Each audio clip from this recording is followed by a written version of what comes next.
আসসালামু আলাইকুম, সবাইকে ওয়েলকাম করছি আমার আজকের আরও একটা ব্লগ দেখার জন্য। আর ভিডিও দেখার শুরুতেই সবাই ছোট্ট করে একটা লাইক দিয়ে দিবেন প্লিজ। ডিম এনেছে কতগুলো, 3 ট্রে ডিম এনেছে। তো ডিমগুলো কিছু ফ্রিজে রেখেছি, সবই ফ্রিজে রাখা যাবে না, কিছু এই যে রেগুলার ইউজের জন্য চুলার কাছেই রেখে দিব। ডিম গুছিয়ে নিয়ে আরও কিন্তু অন্যান্য কাজ করে নিচ্ছি।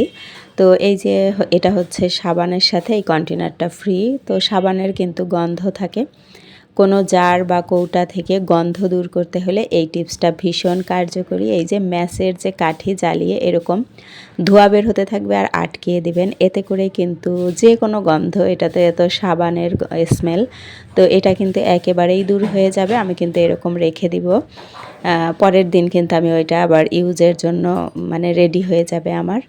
আর হচ্ছে পুদিনা পাতা এনেছি, তো পুদিনা পাতাগুলো বেছে ধুয়ে পানি ঝরিয়ে নিয়েছি। এখন একটা টিস্যু দিয়ে বক্সে রেখে দিলাম, উপরেও আরও একটা টিস্যু দিয়ে এরপরে কিন্তু ঢাকনা লাগিয়ে দিব।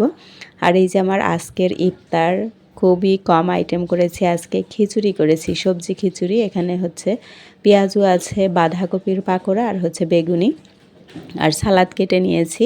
আর আমাদের পাশের বাসা থেকে আবার হচ্ছে তেহারি দিয়ে গিয়েছে, তো আমার খিচুড়িটা হয়তো বা বেশি একটা খাওয়া হবে না, থেকেই যাবে অনেকটা। আর সাথে হচ্ছে এই যে শরবত করেছি, খেজুর আছে, এইসবই অল্প স্বল্প ইফতার আজকে। কারণ যেহেতু হচ্ছে ভারী খাবার একটু খিচুড়ি আবার তেহারি, এই জন্য আর বেশি কিছু করিনি। তো আমরা হচ্ছে খেয়ে নিচ্ছি, বাচ্চারা, আমি, আমার শাশুড়ি, আমার হাজব্যান্ড এখনও এসে পৌঁছায়নি।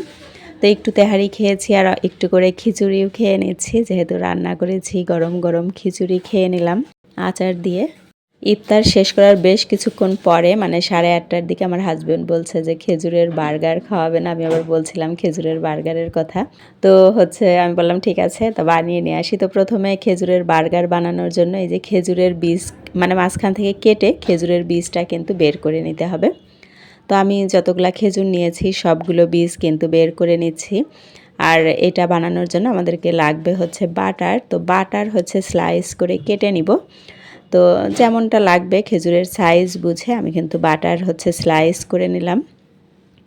তো একটা স্লাইস নিয়ে খেজুরের মধ্যে দিয়ে দিব। এভাবে করে কিন্তু আমি সবগুলো খেজুর রেডি করে নিব। এটা হচ্ছে মানে খেজুর তো প্রাকৃতিক চিনি, শরীরের জন্য ভীষণ মানে উপকারী, সাথে কিন্তু এই বাটারও শরীরের জন্য খুব ভালো।